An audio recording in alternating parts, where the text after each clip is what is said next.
Assalamualaikum warahmatullahi wabarakatuh. Sebelumnya, kepada yang terhormat Bapak Iqman Nur Rahman MPD selaku dosen pengampu dari mata kuliah Sistem Politik Indonesia. Jadi di sini saya dengan Muhammad Arif Hidayatullah dari jurusan PPKN Untirta 2019 kelas A akan memaparkan materi pada buku 2 bab 3, yaitu tentang bagaimana kebajikan intelektual dapat dipupuk di dalam kelas. Jika membicarakan mengenai kebajikan intelektual, di dalam ruang kelas itu harus dipupuk dan juga dibentuk. Hal itu agar seorang siswa dapat memiliki pandangan dan pemikiran yang terbuka terhadap segala fakta yang ada, sehingga dapat mengembangkan kerangka pemikiran yang diiringi dengan kebenaran yang handal. Nah, dalam bab ini juga menjelaskan mengenai strategi dan langkah-langkah untuk menggunakan logika yang ada dengan metode berpikir kritis, yang nantinya diarahkan kepada pengembangan kebajikan intelektual yang bertanggung jawab. Adapun dalam bab ini terdapat 4 subinti. Yang pertama adalah mengenai tanggung jawab kebajikan dalam ruang kelas yang handal. Di sini yang pertama adalah membuat ruang untuk kebajikan yang terpercaya di dalam kelas yang handal. Untuk membuat ruang kebajikan, di sini kita perlu memupuk kebajikan intelektual di kelas. Itu tidak terlepas dari peran kurikulum dan metode pengajaran yang diberikan kepada siswa. Diskusi kelas dan tugas tertulis dapat mengembangkan kebajikan yang bertanggung jawab dari siswa apabila didesain dengan penjelasan tentang suatu implikasi terhadap suatu perbuatan atau pandangan yang mereka miliki. Menurut Ron Richard, beliau ini salah seorang dari psikologi pendidikan. Beliau mengemukakan bahwa instruksi formal berupa tugas diskusi yang diberikan kepada siswa dapat membantu siswa mengembangkan ciri-ciri intelektual seperti keterbukaan pemikiran. Nah, maka dengan demikian, metode pembelajaran yang didesain untuk berpikir kritis secara berulang dan logis perlu dilakukan untuk membuka lebih luas ruang lingkup pemikiran siswa sehingga mereka dapat menempatkan keterampilan logis dalam kerangka kerja dan mengutamakan nilai intelektual. Misalnya, dengan meminta siswa untuk memberikan pandangan terhadap permasalahan yang sama beserta dengan implikasinya. Nah, di dalam poin tersebut, di sini terdapat beberapa keberatan ataupun bantahan dari teori ini. Yang pertama di sini adalah keberatan dari luar, yaitu terkait relativisme. Nah, kebajikan intelektual handal mendapat sebuah bantahan dari luar yang mempertanyakan mengenai substansinya yang bersifat relatif. Nah, kebajikan ini tidak dapat dimaknai dalam satu standar pemikiran.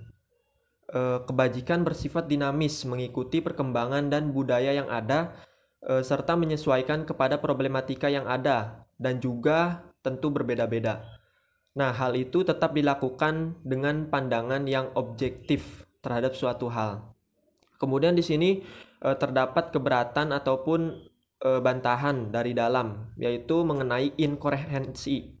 Nah, adanya inkoherensi dalam kebajikan itu karena terdapat perbedaan antara teori kebajikan dengan tanggung jawab ataupun problema yang ada. Kehidupan yang dinamis membuat kebajikan berubah-ubah, mengikuti alur pemikiran dan juga budaya masyarakatnya, sehingga makna kebajikan juga dapat berubah-ubah.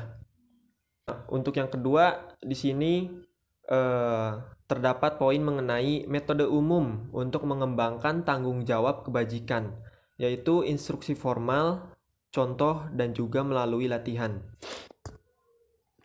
Pemupukan tanggung jawab kebajikan menurut Aristoteles ini dapat diperoleh melalui kombinasi antara instruksi formal, peniruan eksemplar, dan juga praktik. Dalam pandangannya, instruksi formal ini tidak cukup untuk membuat seseorang memiliki kebajikan intelektual, karena instruksi formal ini dirasa kurang efektif untuk mempengaruhi emosi ataupun motivasi yang dimiliki seseorang. Maka dengan begitu, adanya keteladanan dan praktek melalui karakter sehari-hari juga perlu dilakukan agar dapat memperoleh keutamaan watak yang didapat dari tindakan, motivasi, dan juga persepsi yang tepat. Dengan keteladanan dan peniruan terhadap karakter yang luhur membutuhkan latihan yang mengembangkan kebiasaan dan tindakan tertentu yang mencakup tahap antara pengendalian dan juga intelektual yang dimiliki seseorang. Kemudian dalam subbab ini juga terdapat subbagian mengenai strategi untuk kelas yang terpercaya. Nah, untuk mengoptimalkan hal tersebut, terdapat 3 metode umum yang terdiri dari instruksi formal, contoh, dan juga praktik.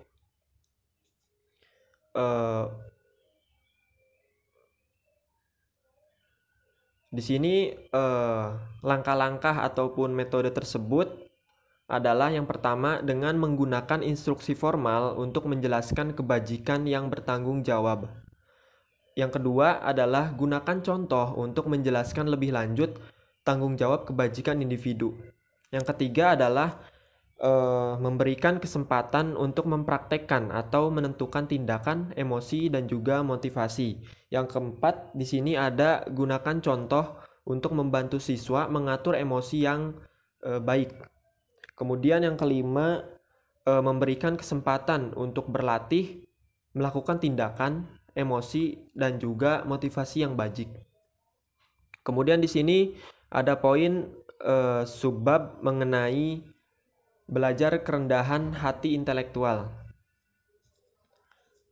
Nah, dalam pengertian ini, beberapa kebajikan dapat dilihat sebagai versi pengendalian diri. Contohnya adalah kesabaran, sikap ketabahan, dan juga keberanian. Nah, sifat kerendahan hati tidak didasarkan pada kepedulian. Rendah hati ini dikelilingi oleh perhatian dan kemampuan dalam mengontrol diri dan juga rasa kepekaan terhadap sekitar. Nah, di sini terdapat beberapa poin. Yang pertama adalah kerendahan hati di antara kebajikan moral. Nah, salah satu bentuk kebajikan moral adalah kerendahan hati. Dalam konsep ini, praktisi harus memiliki pandangan mengenai tata krama dan hukum yang bijak dan mampu membimbing dirinya sendiri. Keutamaan rendah hati adalah tentang cara bertindak dalam respon suatu hal. Kerendahan kemudian yang kedua di sini adalah kerendahan intelektual. Nah, kerendahan intelektual ini menyangkut sikap menghindari keburukan, kebanggaan tentang masalah intelektual. Hal itu dapat berupa tidak adanya keangkuhan tentang sekolah, sumber daya intelektual, dan juga pendidikan yang dimiliki. Kerendahan intelektual juga dikaitkan dengan cinta kepada pengetahuan. Kemudian di sini untuk poin selanjutnya adalah belajar rendah hati intelektual. Nah, untuk mempelajari sebuah rendah hati intelektual, di sini terdapat 2 cara ataupun 2 langkah. Yang pertama melalui swadaya dan konseling. Nah, untuk dapat memiliki kerendahan hati intelektual, itu dapat diperoleh dari swadaya dan juga konseling. Nah, hal yang perlu diketahui adalah dengan memiliki kesadaran akan buruknya sifat angkuh dan sombong terhadap intelektual yang dimiliki. Salah satu cara mematikan diri dari kebanggaan dan juga keburukan adalah dengan merefleksikan tindakan menghindari sifat buruk. Kemudian di sini ada cara kedua, yaitu pengajaran di kelas. Nah, melalui pengajaran di kelas ataupun mengenai penyampaian instruksi formal, hal ini juga bisa dilakukan gitu melalui sifat keteladanan, yang mana hal itu dapat menumbuhkan sikap ataupun sifat rendah hati intelektual. Nah, para siswa hendaknya diberi pemahaman bahwa karakter intelektual adalah hal terpenting dalam kegiatan pembelajaran, bukanlah sebuah nilai belaka.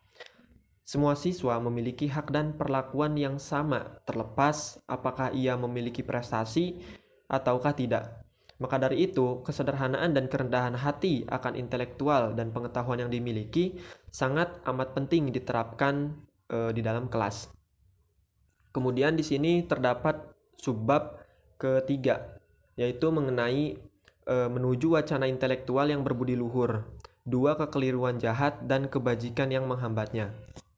Nah, dalam konsep subbab ini, itu terdapat hal-hal yang kontroversial terhadap pandangan intelektual.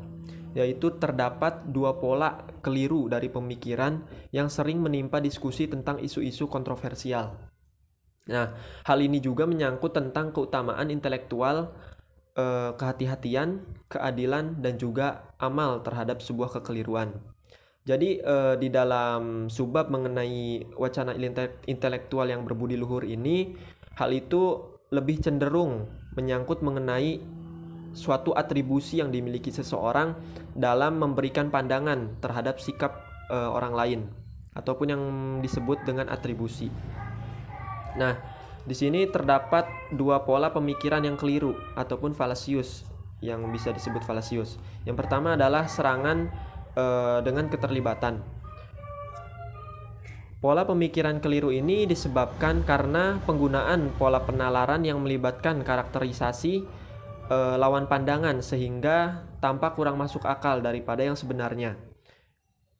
Proses diskusi serangan dalam keterlibatan ini selalu terburu-buru dalam menyimpulkan suatu pendapat dari seseorang, sehingga hal ini menggagalkan keadilan dan amal intelektual karena proses kerangka berpikir ini yang dirasa keliru. Dalam hal ini, pemikiran dan pandangan seseorang perlu dibimbing agar tidak keliru dalam melakukan atribusi. Kemudian yang kedua adalah kesalahan pola pikir, yaitu mengenai kesalahan sikap terhadap agen. Nah, kekeliruan berpikir dalam menyimpulkan pendapat orang lain atau atribusi diterapkan ke dalam bentuk sikap respon terhadap hal itu, yaitu contohnya dengan bersikap yang tidak rasional dan juga tidak beralasan kepada orang tersebut. Mereka salah karena premis mereka ataupun klaim terhadap suatu pendapat adalah bukti buruk kerangka berpikir intelektualnya. Nah, dalam hal ini, pendidik perlu menciptakan kondisi diskusi yang menguntungkan dan juga bersifat konstruktif atau membangun, yaitu dengan menggunakan kebajikan intelektual berupa kehati-hatian dan keadilan dalam memberikan atribusi terhadap lawan bicara. Kemudian di sini terdapat subbab yang keempat, yaitu mengenai pendekatan terapi untuk pembentukan kebajikan intelektual di kelas. Di sini untuk poin pertama terdapat pendekatan standar untuk pembentukan kebajikan. Nah, dalam diskusi tentang sifat pembentukan moralitas, setidaknya ada 4 dimensi untuk menanamkan kebajikan. Di antaranya, yang pertama adalah instruksi formal langsung akan pentingnya kebajikan, di mana di sini pendidik itu harus memberikan sebuah pemahaman akan pentingnya sebuah kebajikan. Yang kedua adalah paparan teladan kebajikan. Nah, instruksi ini dirasa tidak cukup apabila tidak diiringi dengan yang namanya sikap keteladanan. Yang ketiga adalah praktik perilaku bajik dan pembiasaan yang dihasilkan dari perilaku bajik.